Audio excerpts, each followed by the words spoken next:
I waved to the guard like I belonged here, and cheerfully wished him good morning as I headed for the elevators. I got in and pressed the third-floor button. When the door opened on the count of 3, I quickly stepped out and headed straight for the employee bulletin board. I took a piece of paper out of my pocket and pinned it to the board with the buttons, and then headed for the men's room. Once inside, I went into each of the 4 stalls and used a magic marker to write the same thing on all 4 walls of the stall. I went up the stairs to the 4th floor, where I repeated what I had done on the 3rd floor, and then down the stairs to the lobby. I had a big smile on my face as I walked out the front door of the building. It's been said over and over again, revenge is a dish best served cold. I never understood that saying. I could never figure out if it meant that you had to wait until the person you wanted revenge on forgot about you, or if it meant that everything you did to get revenge had to be something cold, blooded. If it was the former, I didn't have the patience to wait that long. And if it was the latter, well, I guess you could consider what I'd just done a very cold-blooded thing, and that was only half of it. The other half happened when I was sitting at my computer this morning. I figured that all hell would break loose around 10 in the morning, and it was convenient for me to take the day off work. Though as soon as I got home having done my little thing, I picked up the phone. Then, with everything in place, I picked up a good book and settled down on the couch to enjoy a nice, leisurely morning. It started out the way most of these things do, an unexpected afternoon drive home and finding a familiar car in the driveway. Why would Brian come to my house in the middle of the day? The answer was obvious as soon as I crossed the threshold. Damn it, Marlene, you're so great. Doesn't Robert turn you on anymore? Not often enough, honey, and nowhere near as good as you're getting. Come on, love. We only have 2 hours before you have to leave. I couldn't believe it. It was a fucking cliché. My best friend had my wife, and on top of that, she was telling him I wasn't worth a shit in bed. That really hurt. I always thought Marlene and I had a great sex life, 4 or 5 times a week. And in these cases, it was more like twice. And then a quickie in the morning before I left for work. I think most men would have stormed into the bedroom screaming, ready to kick ass and yell, but I wasn't one of those men. My motto since 8th grade has been, get mad, get even. I very quietly snuck into my home office and grabbed my mini dictaphone and a fresh tape. I crept as close to the bedroom door as I dared, opened the linen closet door, and placed the recorder where it could best pick up the sounds from the bedroom, and then quietly walked out of the house. When I got home that evening, Marlene was cooking dinner as usual. She had a fresh bottle of martini in the fridge, so we sat down, had our usual pre-dinner cocktail, and chatted for a while. How was your day, honey? Full of the usual shitty meetings and conference calls. And how was yours? Pretty boring. This morning I went grocery shopping, did a bunch of laundry, and then spent the rest of the day reading a book. Anything interesting? No, just one of those cheating stories from Nora Roberts. The usual story? Wife has a dirty affair with her husband's best friend. Yes, pretty much. After dinner I helped wash the dishes, went to get my cassette recorder, and then went to my home office to take care of some paperwork. I rewound the tape, pressed the play button, and then listened to my wife and my so-called best friend humiliate me between sex on the bed. What interested me most was how they had arranged their next meetings. They planned to meet the day after tomorrow. Tomorrow was a day off. I had to get my hair done, and Brian planned to spend 2 nights with Marlene when I went out of town next week. I wondered how he was going to pull it off without his wife finding out what he was up to. At any rate, judging from their conversation, this wasn't the first time Brian had kept Marlene company when I went out of town. Anyway, with that information in hand, I started planning. It's just amazing. The information you can find on the internet. 2 hours of surfing, and I had almost everything I needed. A trip to Radio Shack and Electronics Avenue, and a credit card helped me with the rest. I got home in the afternoon when I knew Marlene would be at the barber shop, and then, using the information I'd gotten from the web and my purchases, hooked up the tape recorder to the phone line and hid the voice-activated recorder in the bedroom. The rest would have to wait until the weekend when Marlene would go to visit her mother and sister.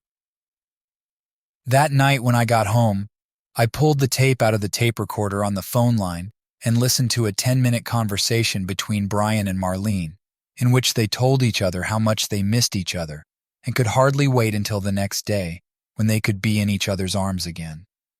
The next day, while Marlene was doing the dishes, I took the tape out of the tape recorder in the bedroom and later in my office listened to it. Besides the sounds of sex, I got to hear the two of them talking about how stupid Bev and I, Brian's wife, had been about how they'd had each other for over a year, and Bev and I had never found out. Brian spoke ill of Bev and said she was disgusting in bed. Marlene blew me away by pointing out all my faults, all lies, I swear, and then told Brian how happy she was to have him in her life. I put the tape away in a safe place and put a new one in the recorder. When I left for Seattle on Monday, my bedroom was wired for both images and sound, and I had 3 mini cams installed that recorded everything that happened in the bedroom and transmitted it to 3 electronically controlled VCR mounted in a cabinet in my office. A test run showed that as long as it was light in the room, I could get a decent picture. It was an expensive setup, but fortunately I could afford it. Besides, it would pay off, and that I wouldn't have to pay it off when it came time for a divorce. When sensors turned on cameras, and cameras that turned on VCR, no motion for 5 minutes turned off the cameras, which in turn turned off the VCR. When my flight took off, I was looking forward to watching some interesting footage when I got home. I would have been very angry if the rig hadn't worked. I waited until 10 p.m. to call Marlene because I knew from recorded conversations that Brian planned to be there by 7. Marlene answered the phone and she sounded a little out of breath. I asked her about it, and she said she was on her exercise bike in the basement and was talking to me on the wireless. In the middle of the conversation, I heard a sharp intake of breath and realized without a doubt that the recording would show Brian inserting his penis into Marlene at this point in the conversation. We talked for another minute or so, and then I told her that I loved her and that I missed her, and she responded in kind, and I hung up. The next night's call was almost an exact duplicate of the previous one, except that I said I was going to be horny as hell when I got home, and Marlene said that was good because she planned to fuck me to death when I got home, and she did that night when I got home. I fell asleep completely exhausted. Marlene couldn't keep her hands off me, and I was almost tempted to ask her why she thought I was so bad in bed. But then, that would have ruined the surprise. The next day, I went through the tapes in the 3 VCR and found that I had some good footage, some really great footage, and a lot of crappy footage. But the most important thing was that I had enough good footage to work with. But I'm not done yet. Not yet. For the next 3 weeks, the VCR and cassette recorders would just turn on when Brian would come over and have fun with Marlene. On Saturday, when Marlene was visiting her mother and sister, I sat down, went through what I had, and started working with it. I had some really great, almost professional porn quality material, and by mixing it with just good material, I ended up with a video almost 2 hours long. I recorded a small tape that I was going to keep for myself. Most of the footage was just take it and have it, but what was most important to me was clarity. It was absolutely essential to my plan that I had plenty of footage with a clearly recognizable Brian and a clearly recognizable Marlene. The day I had been waiting for came, and I packed copies of everything I had into 2 packages and then took them to the post office and mailed them. It was Saturday morning, and I requested a 2-day delay from the post office so that the packages would be delivered on Monday. I then went home and put the rest of my plan into action.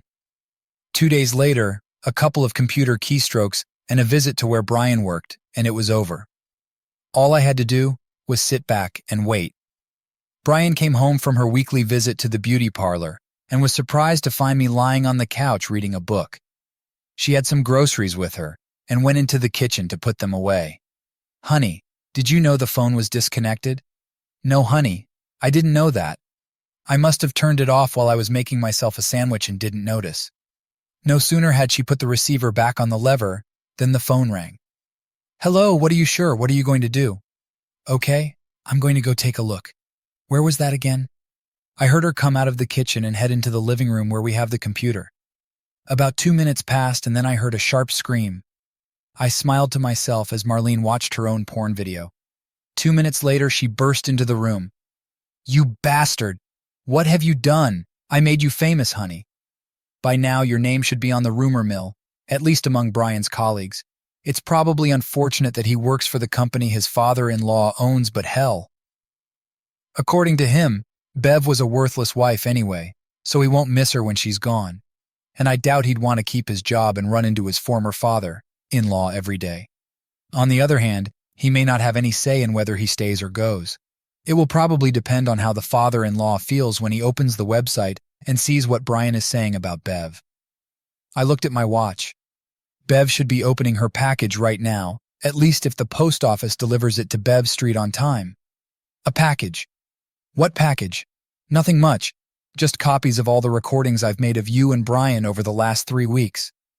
Oh my God, how could you do this to me? It was easy, Marlene. All I had to do was remember you stabbing me in the back with a jerk who was supposed to be my best friend. The worst is yet to come for you. I'm guessing it won't be until 6:30 or 6 tonight. The phone rang, and I said, or maybe sooner. Hello? Oh, hi, Mom. What? I didn't hear another word, so I got up and followed her into the kitchen. She stood there with her face white as chalk, while her mother talked on the other end of the wire. Is something wrong? I asked innocently. How could you send this to my parents in a package as an anniversary gift? Oh, come on, honey. At least I remembered their anniversary. What else did you do? Posted your website address on the wall of every shitty establishment Brian works at, along with the message for a nice time. Call Marlene on the phone and wrote down your cell phone number. I also posted the same thing on all the bulletin boards there. Let's see. What else did I do? Oh yeah, I sent an email to everyone in your address book. I wrote them, hey, look at me new. And of course there were attachments. I wish I could have been there to see your grandmother's face when she saw you begging Brian to fuck you. She stared at me for almost a full minute and then said, how can you hate me so much? It was easy, Marlene. All I had to do was watch the tapes and listen to what you said about me when you were with Brian. Speaking of Brian, Bev's probably already kicked him out the door. Call him. Maybe he'll let you live with him. What?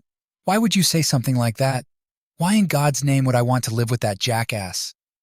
I don't know, Marlene, but you're not staying here. I've caught your eye. I'm stupid. I'm no good in bed, and I'm not that good of a husband. I've got it all on tape, Marlene. So pack up your stuff and get out of here. Just then the phone rang again. You'd better take the call. It's probably your boy, friend wanting to cry on your chest. Marlene answered the phone and then held it out to me. This is for you. I picked up the phone and found it was Bev. I received an interesting package in the mail today. It didn't have a return address on it, but the contents made me think of you for some reason. Do you know anything about it, Guilty? I'm sorry if it upset you, but I had an uncontrollable urge to get a little revenge. Don't apologize. I've suspected for some time that asshole was cheating on me, but I've never been able to prove it. Thanks. I owe you one. What are you doing on your end? I looked at Marlene and said, she'll be out of here in an hour. I'm surprised you're giving her that much time. All I did was call the asshole and tell him not to bother coming home. Ever. My dad called me an hour ago and wanted to know what I wanted from him. So I told him, and Brian is now among the unemployed. Anyway, I owe you one. When the dust clears, I'll let you buy me a drink. Deal. I'll talk to you later. I hung up the phone and looked at Marlene. Are you still here? Subscribe to our channel.